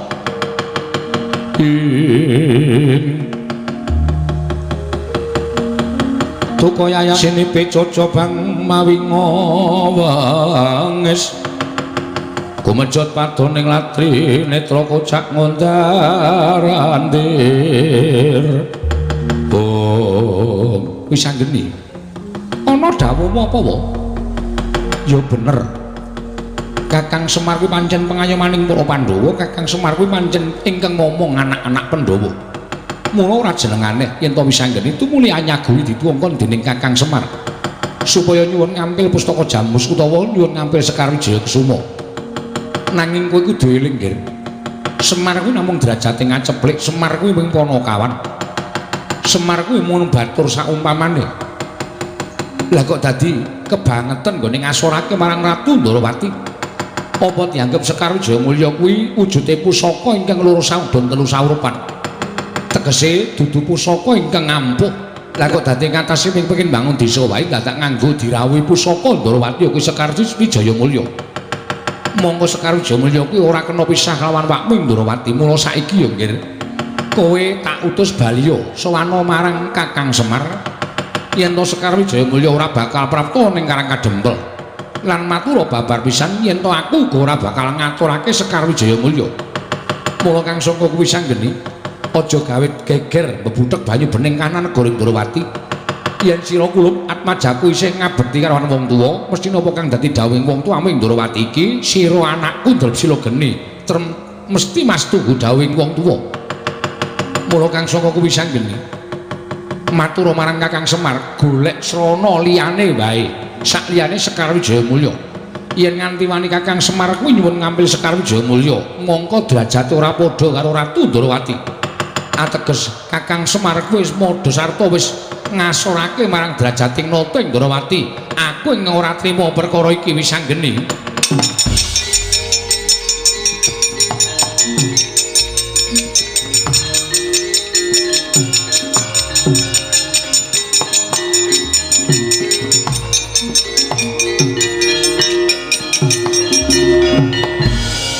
nuwun sewu ya Dik gandeng iki mau wis didumadil sing rembugan wis anggeni ning nek ana dukaning Siwa Ndarawati sing nanggung Antasena mula gandeng sampeyan wis maring pangandikan sing akeh-akeh aku ngugemi ngendikaning Siwa Ndarawati ning nuwun sewu sithik wae aku tak matur marang panjenengane muga-muga aturku iki dadi pangolahing penggalih Siwa Ndarawati nggone gelar lan gulung atur Antasena Antasena karo matur apa ngene Dik perkara sampeyan menekke Semar ki wong derajate ngaceplik Semar ki ming wong loro saurudun telu saurupan mung Panakawan wong sak jagat wis padha prisa ning wong sak jagat ki ya padha ngerti yen to Semar kuwi pamomong agung tegese Siwanayantaka kaya apa derajate ngaceplik nanging kae dewa ngejawantah lan aku ngerti Pandhawa bapak-bapak wong tuaku ki tanpa sumanding kelawan Siwanayantaka tangeh derajate iso munggul tangeh kanugrahan sing tumanduk marang para Pandhawa kaya ingkang wis dilakoni dina iki.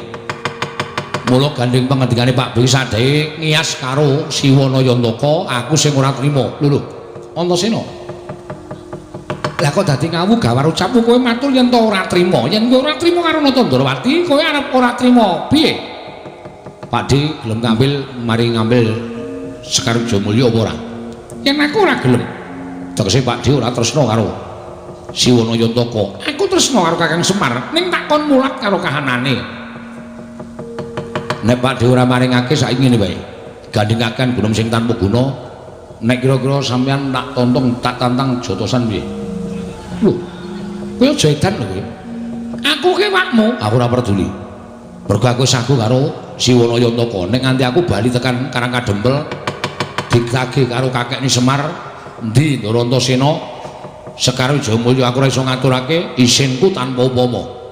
Mula tinimbang aku isin karo mati gitu marang Antasena aku luwung milih mati. Dadi wong aku tak nantang karo sampean aku kalah, aku ora apa-apa. Tekaning pati tak lakoni nggonku labuh karo kakekne Semar. Kuwi la edan iki ora edan, iki tenanan. Lah kok dadi kaya ngono ucapmu? Mola, yen ngono kok wis jeneng anak ing ora ngabekti karo wong tuwa. Aku ngabekti karo sampean. Nek sampean ngregani karo kakekne Semar. Nek sampean ora ngregani karo kakekne Semar, nggo beda apa aku ngabekti karo Nata Ndarawati.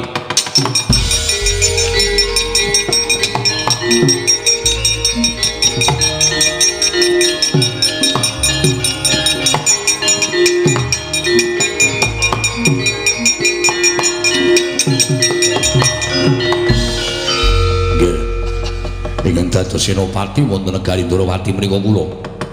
Menawi jenengan niku anggere Antasena menika badhe nantang dhateng Sinuwun Prabu Ndarawati padha karo sampeyan niku wis ngasorke derajate senopati Ndarawati ingkang paman pun Setyaki bagus. Wis ngene iki malah dadi geger tak lakoni sisan. Siwa Dawa melu ora? Wah mboten, Nggir. Pun kula kantun ngaton ki mawon melu-melu malang rekoso. Nanti papane pun enten kadedean Mak Cilik, medal jawi ki. Yo, tak lakoni ngono Mak Cilik.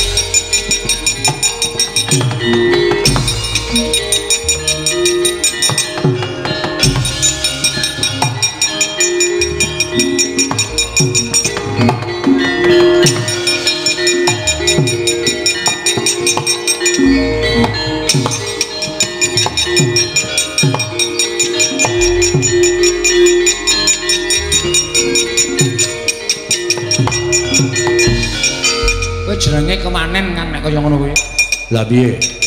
Lah kok dadi iki malah dadi gegeran iki piye? Paman Setyaki iki pepunden. Lah kok dadi tok tantang metu njaba? Ah jengkel aku kowe iki omongan ora rampung-rampung kok. Aku nek omong rampung-rampung ki rasane kaya gemes kae lho. Wis ngene iki siji-sijine cara supaya aku iso mboyong Sekar Wijayamulya. Lah iki mengko nek nganti Siwa Ndarawati ki wadul karo bapakmu coba. Werkudara Antasena wani karo aku gawe rusak Ndarawati wani karo pamane Garbaruji. Wah, rasa ditiroke. Wagu niroke. Antasena idak-idak upamane ngono piye yo? Ora kriwikan dadi grojokan Gogya dadi angsan to. Lah terus piye aku nanut kowe? Kowe meneng wae. Sekar Wijayamulya Kusuma tak colonge jarane. Wis manut aku.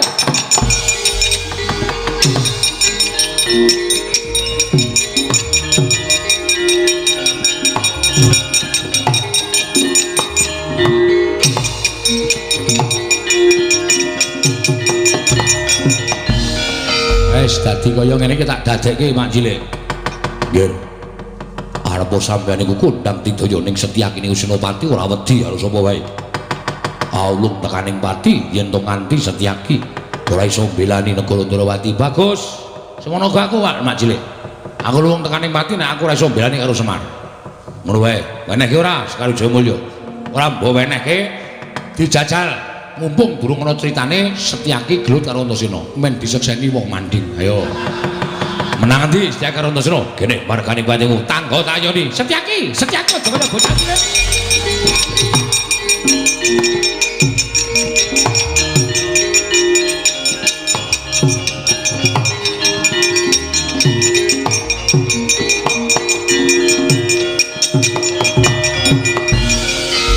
Ora ngawur to. Setyaki iki wong tuwa. Inggih, nanging kula ngreksa dhateng asma panjenengan. Ning kudune ora nuruti marang mubal babaling nepsu kaya ngono. Antasena ya ngono. Lah kowe iki mbelani Semar iki kowe entuk apa to tak takon karo. Lah kok dadi kowe wani karo wakmu Ndarawati? Nganti tok labuh kowe wani karo makmu Cilik Garbaruji, kowe entuk apa coba aku tak takon karo kowe? Iki kok nek nganti gegeran upama Antasena gelut karo Setyaki nek nganti Werkudara ngerti mesti mbelani anake. Kowe engko diajar karo Werkudara, Gawa Prabu mbelani kalian kula. lah rak kriwikan dadi grojokan kok. Terus aku mungsuh Werkudara. Ayo. Ha coba nek musuh Werkudara apa aku kira-kira menang apa piye? berarti iki ngene iki nek urut-urutane ateges aku sing menang. Ah mboten saged. Ora saya coba apa piye? Monggo. Wis to. Walah kendel kabeh. Lah kok ora iso delekke kaya ngono iki karepe piye? Aku mau carane kaya ngono iki.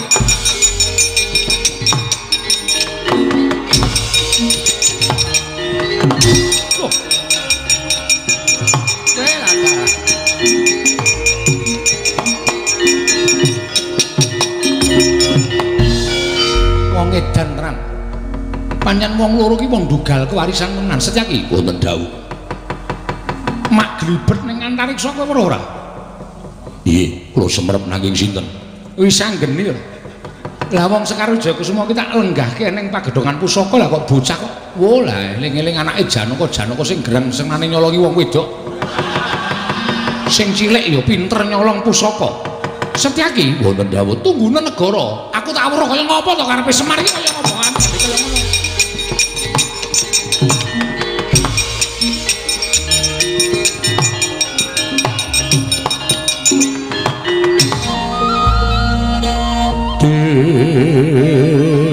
Dinon lir kekonang sursara tekan padang.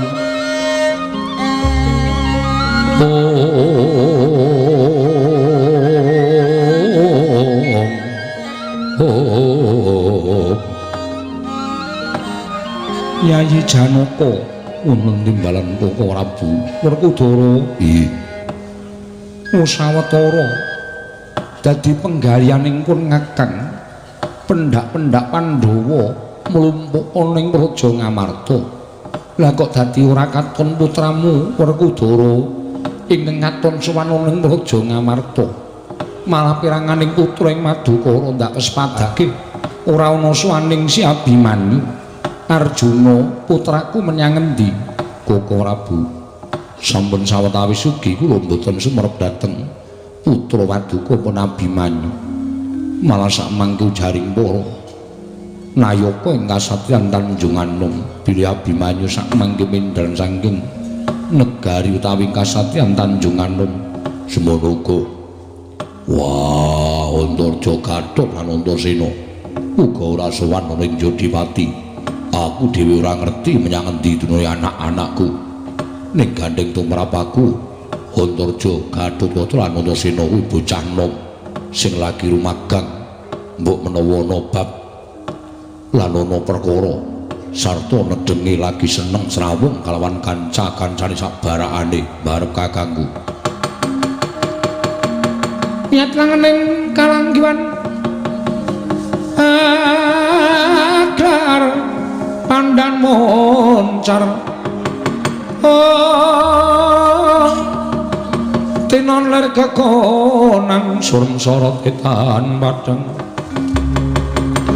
kasoran bacaring purnameng kekono dasari mongso katiga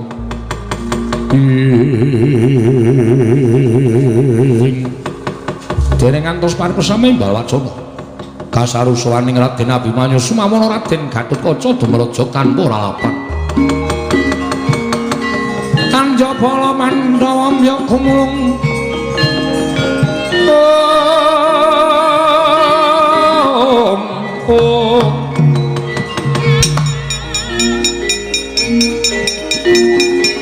mangung sireng saka pura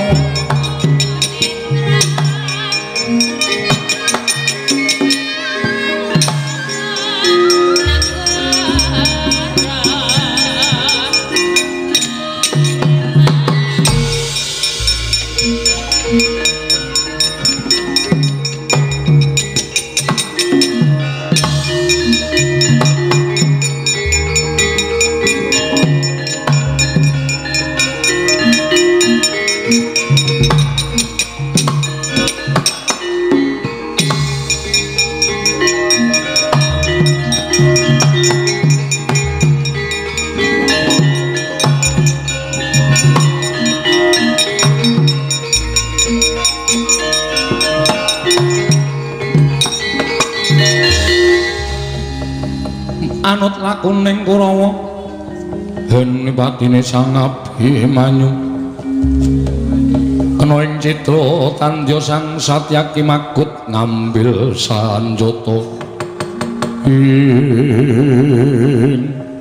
Abimanyu ana wigati apa dene sowan tanpa tinimbalan lan nembe wae dadi rasananing para pepundhenmu Pandhawa inggih Prabu sewu kalampatanipun ingkang putra ing Tanjung Anom kula nyuwun pangapunten krana sawetawis wekdal kula boten sowan wonten Praja ing Amarta krana nderekaken sangganing para kadang ingkang kapandhegan dening kadang kula Penyayi Wisanggeni sowan dhateng Karang Kadempel inggih menika hamba bantu dhateng bot repotipun Siwanaya Ntaka Kakang Semar Darbi gawe apa kulup netepi dhateng menapa ing sampun sinasmitakaken dewa tumraping kadang kula Penyayi Wisanggeni bilih Siwanaya Ntaka wonten salebeting pasempenan katingal mawa cahya tuwinamangku Sang Hyang Candra tumunten Kyai Semar badhe gadhah damel mambangun desa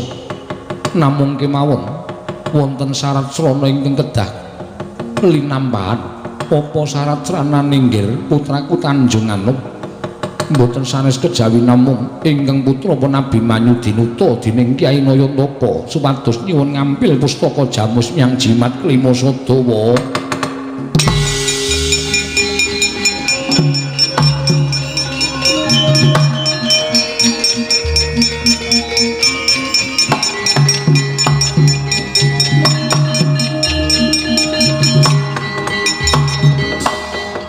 Abimanyu kula wonten paring adhawu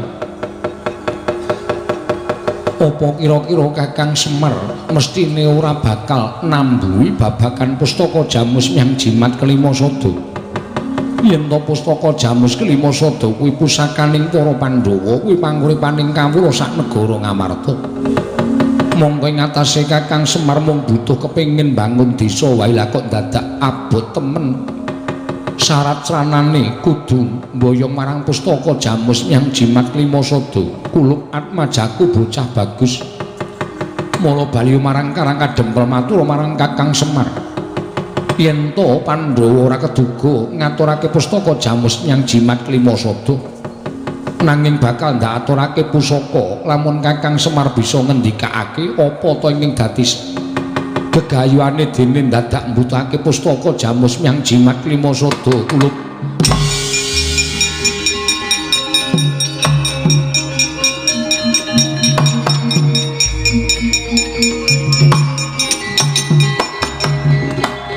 nuwun pangapunten Bu Haripaksa ingkang putra ing Pringgondani kemunjatur sawadya Kanjeng Prabu monggo kula sampun kebacut prasetya dhateng Siwanaya Ntaka menawi ngantos Gatotkaca mboten kedugi mboyong pustaka Jamus Klima Sada sakmangke badhe tetel kasatriyan kula dene kula sampun sumpah prasetya parandiri mboten saged linampah mrenging saking menika kepareng mboten kepareng kula badhe nyuwun pustaka Jamus Klima Sada upami mboten dipun parengaken dinten samangke haluwung para Pandhawa mboten ngakeni ingkang putra menawa dados putraning para Pandhawa naimrai paduka maringaken saestu ngaturaken panuwun ingkang tanpa pepindhan wong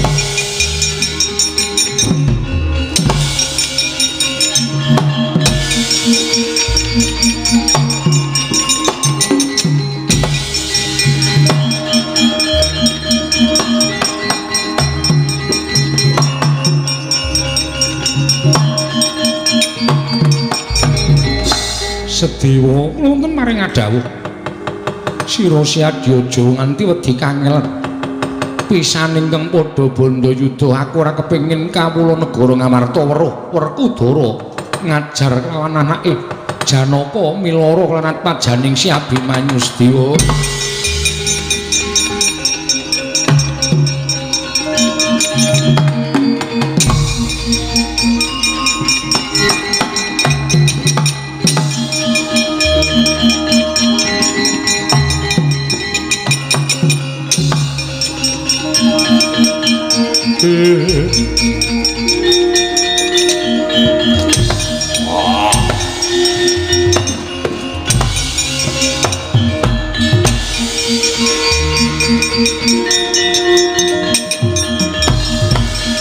bocah nom cangkeme ora ditata Wah, ing atase kowe anak Werkudara bobote mulih milih bobot Semar bangane wong atuamu. Nuwun sewu Kanjeng Rama. Menawi sampun aturaken menika sanyata sampun kula ucapaken mboten namung wonten ing lathi nanging wonten ing ati. Menawi kantos kula mboten sagetaken ngaturaken pustaka Jamus Klima Sada. Badhe wirang bebarang raos sing manah kula luwung baya tekaning pati modar tenan.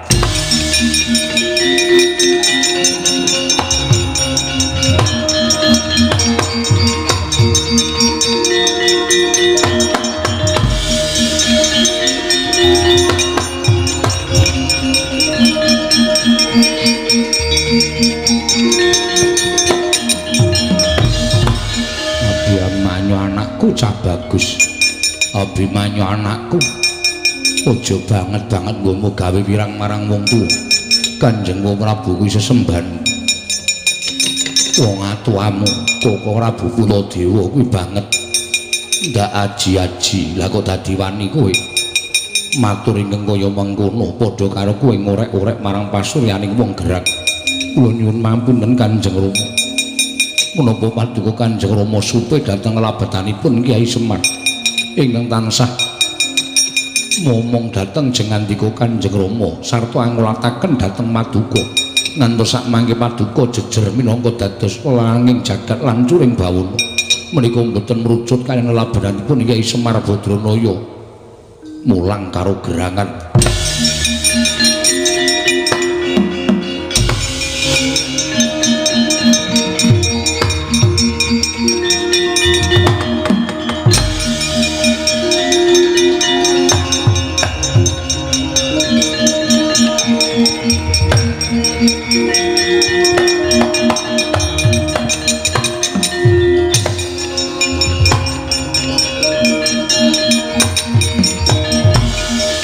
Kaca ngono timbal. Mundhak dadi rasananing para kawula sak negara Ngamarta.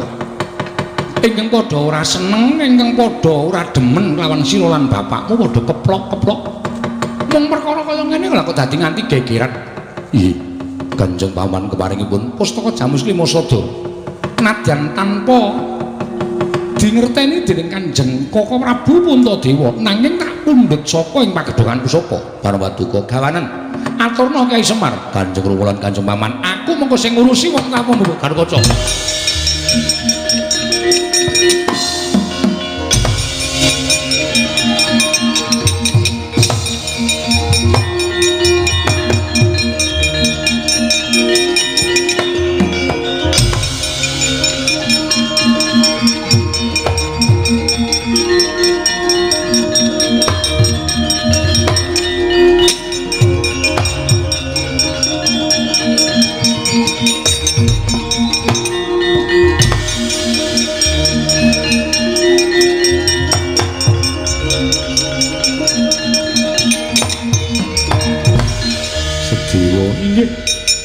Lah kok si Adi mapan ana ing kene. Mugi andhatosna ing kamuningan. Sedaya sampun dipun dawuhaken dening Kanjeng Koko Prabu Puntadewa kula nyekedah ngrampungi perkawis menika. Krampungane piye? Pustaka Jamus Klima Sada kula dhateng putra Kamas. Wah, ora edan. Ya aja ngapusi karo Werkudara. Mboten. Malah samangke gawe kecalanipun Abimanyu sampun wangsul dhateng Karang Kadempel. Wah, jamruk toyak monggo kula dherekaken.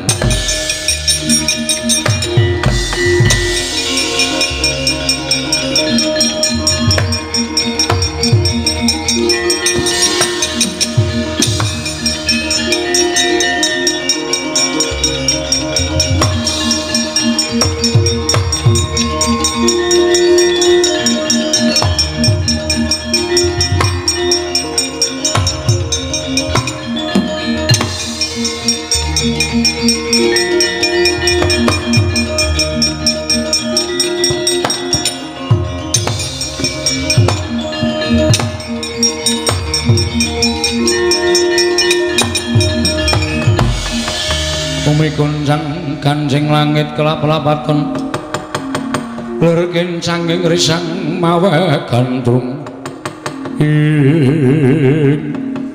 Antarja inggih kula ingkang sowanmu pareng ngaturaken sembah pangabekti kula kunjuk ya tak tampa gawe gedhening atiku ora liwat pangestuning awakmu Mandura tampan ana kula mendika jimat paripe dayaning kasantosan. Piye? Ana apa lah kok dadi janur gunung kadingaren? Sirat Majakundang karep bumi sowan ning negara Mandura. Sepinten kalempatanipun ingkang putra Tadah Wadana. Apa pancen sowanmu diutus karo wong atlamu apa dituku Punden Pandhawa? Apa saka arepe anak kula nang dhewe? Ih, sewu-sewu kalempatanipun ingkang putra Tadah Wadana. Mugi andadosna ing kawuningan kula sowan kula menika boten saking pikajengan kula piyambak. Namung dapur dipun utus dening Siwana Yantaka. Lho, Semar Badranaya. Ih, kasinggihan mekaten. Dereng apa?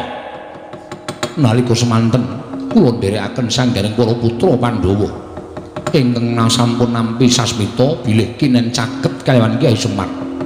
Sabab samangke wonten madyaning pasumenan Kyai Semar kadidine mangku sanggiwang rembulan wekasan raganipun Kyai Semar mencara mawa cahya tumunten sinten ingkang caket kaliyan Kyai Nayantaka badhe katularan sing inggih menika sorot ingkang mapan wonten angganipun Kyai Semar wekasan tumunten kadang kula pun nyayi wisanggeni ngirit para kadang sedaya prapteng karang kadempel jebul nyatanipun Kyai Semar badhe anggayu utawi badhe ambangun desa namung mugi dados ing kawuningan sedaya ingkang dipun tindakaken Kyai Nayantaka menika boten badhe saged kelampah tuwin boten saged kasembatan menawi boten saking pambiyanipun Padukawa Mandura.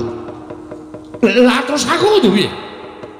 Padukawa Prabu kedah maringaken ngambil pusaka Mandura. Lho, pusaka Mandura apa? Kyai Nenggala Tuwin Kyai Alugara. Kula suwun ngambil badhe kinarya saratsana pembanguning desa Karang Kadempel Siwa Mandura. Nenggala Alugara kasinggihan mekaten.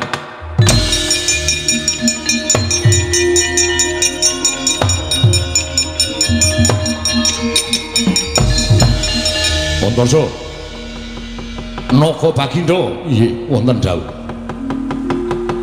Apa ingkang mbok aturake mau banget-banget nggone ngiyas marang Nata Mandura Prabu Baladewa. Kowe ngerti? Jagat gumelar iki ora ana ingkang jejuluk tiyang agung jaba Nata Mandura Prabu Baladewa.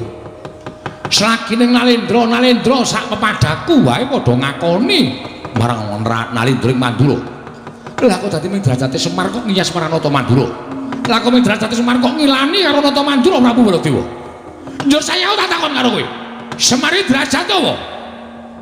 Ing atase mung kepengin bangun desa wae dadak nganggo syarat srana pusaka. Pusaka Nenggala ki pamunahing satu sekti. Kyai Alugara ki pamunahing satu sekti. Kowe dudu pusaka baen-baen nanging paring Sang Hyang Bathara Brahma. Duk aku nglakoni tapa ning tengah ngalas. Yen kudune Semar ki nyawang karo jejere. Jejere mung Panakawan, mung loro saudon telu saurupan. Jejere mung batur. Golek syarat srana ya aja dadak nganggo ngasorake marang derajate Nalendra. Yen kaya ngono kuwi tak anggap Semar kuwi ngina karo Nata Mandura. Semar kuwi ngecek karo Nata Mandura. Antarsa.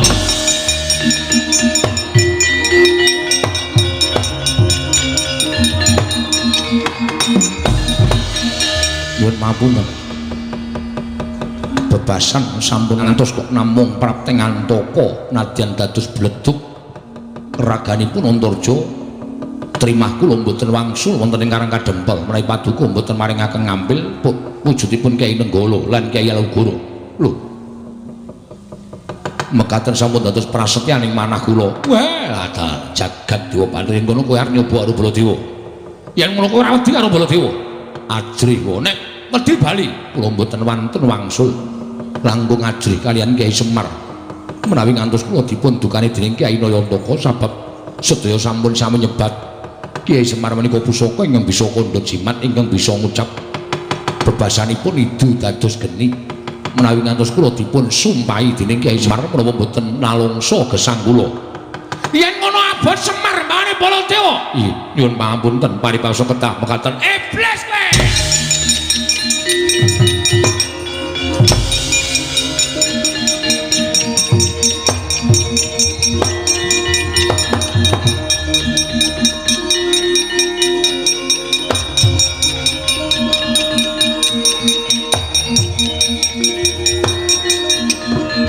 Wah, mati kowe. Kok jar kowe. Kok kandhani wong urang ora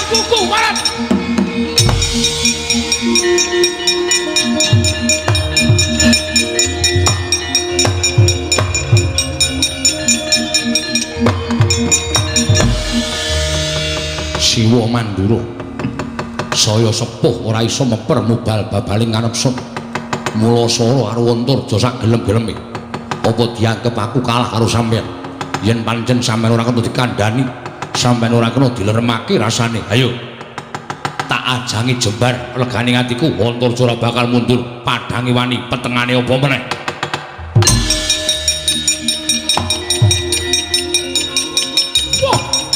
Wah.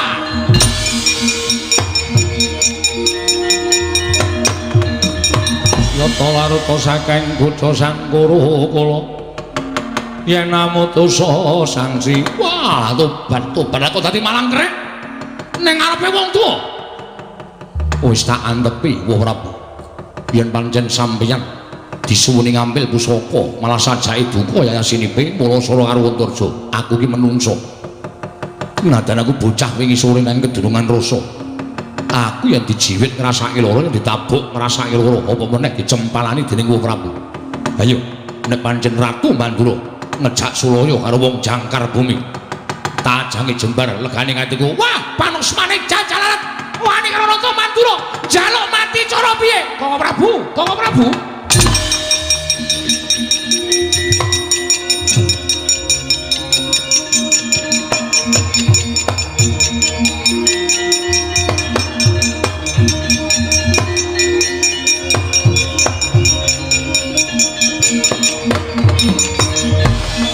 Lho, Kresna inggih Koko Prabu. Wah, panusmane jajalan Antarja kuwi kandhane lho. O menungso sing jeneng Antarja kuwi kandhane lho. Sing grang ora mulang, bapakne ora mulang unggah-ungguh. Ing atase bayi wingi sore wani karo wong grang. Antarja wonten timbalan kok. Lah kok dadi kowe wani karo wakmu Mandura? Nuwun pangapunten. Estunipun kula namung badhe nyuwun ambil senjata nenggala iki Alugoro. Kinarya syarat srana Siwana Yantaka anggenipun mangun desa. Nanging sajaipun Siwa Mandura malah duka yayasinipe kula dipun cempalani, kula dipun ajar. Satemah katetangi raos sing manah kula. Kula menika nuwun sewu. Dipun lairaken menika wujudipun satriya, menawi ngantos kula dipun pala kados mekaten monggo kula boten wantun Danyana cerak nyana. Dikira Antarja ki wong jirik getih wedi mati. Koko Prabu? Nggih. Menawa Koko Prabu sampun ndhawahaken asta kanpun Antarja, ya pancen tak sengaja. Men bocah iki melek. Takon bali nang Karang Kadamel ora gelem malah nantang karo aku. Lho, kowe nantang Antarja mboten? Kula mboten nantang. Malah kula kebaing tata krami, kula kinten mboten singlar saking unggah-ungguh. Nanging sajaipun Siwa Mandura menika ingkang nuwun sewu mboten saged meper dhateng mubal babaling kanepson pekasan. Kula dipun ajar. Nuwun sewu, Wah Prabu Ndarawati menawi dados kula dipun dawahi asta utawi dipun cempalani dening Kanjeng Wah Prabu Mandura tartemtu panjenengan uri baluntik penggalipun. Koko Prabu? Nggih. Saenipun samangke tinimbang perkawis menika mboten rampung, kula nyuwun ngambil Kyai Nenggala kaliyan Alugoro. Lho. Sing jiwa iki jane sapa? Semar apa kowe? Nggih, kula ugi nyuwunaken ngambil Kyai Semar. Kose to. Lah kok dadi kaya mengkono? Supados kula wonten rencangipun. Lho. Kancane piye? Sekar Wijayamulya uga dipun beto Antasena. Lho lak dikon Antasena rego ngapa? Ngendikanipun dipun utus Kyai Semar. Sakmenika mangke dipun tonton kemawon. Niatipun Kyai Semar menapa? Lah kok nglumpukke pusaka wonten Karang Kadempel. Monggo sak mangke panjenengan kula rawuh wonten ing Karang Kadempel ngaturaken nenggala kaliyan Alugoro. Lho la ila Semar kok dadak nglumpukke pusaka iki karepe nggo ngapa coba?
Andyapala Pandhawa yuk gumulung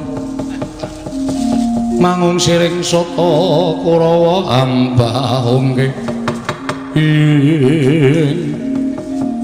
Ndarasena matur nuwun nggih. Iya kek padha-padha Ndara Gatotkaca matur nuwun. Iya.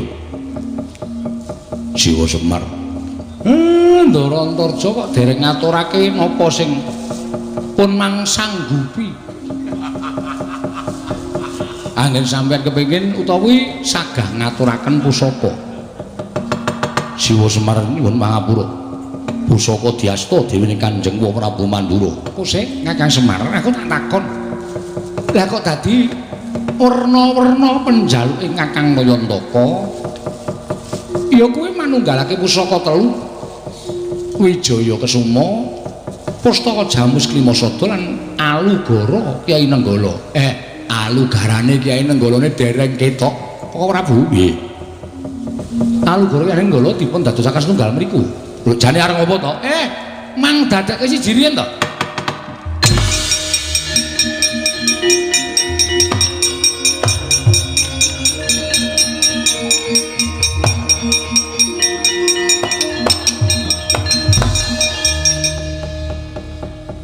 Dadi gatekke. Mbok menawa suda payu mayang bisa dienggo lakone kuwi apik. Sedikit tapi bermakna. Bermaknane nggo napa ngandel. Niki pancen wis didhawuhi dening pukulun Sang Asih Prana. Oh, piye? Nganggo marsih, Asih kok marsih. Marsih. Kudu dadekke setunggal niki. Nek cara sakniki kekuatan telu niku dadi siji terus mengko wonten sunar sing munggah wonten langit. Oh piye kaya film modern dah. Kaya Terminator ta, Tru. Ramen. Kok bayange ngono kuwi, kok bayange. Oh iya. Pancen syarat niki dadi srana. Inggih menika tumedhaking kanugrahan ingkang nami Wahyu Pamomong. Piye, Tru? Sinta? Heeh. Duka kang napa sampeyan napa kula niki mengkari manut keparingi sing gawe jagat. Mergo Pandhawa niku pamomonge wonten kalih Sinuwun Darawati kalih Semar.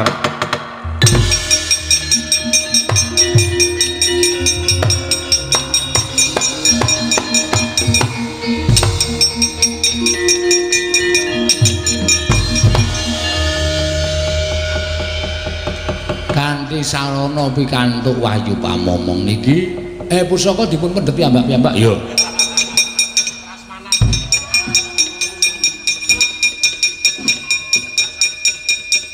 Janowo pusaka digawa. Nggih.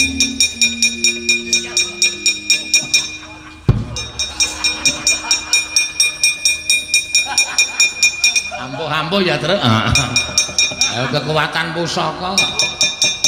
Niki dadi syarat lek kula iso mbangun desa mergo wis sinampiran pakarep mengko dados pamomonging para kawula. Muga-muga mujudaken desa ingkang gemah ripah loh jinawi ayem tentrem rukun niring sambikala bagas kewarasan tansah sinanding ndara.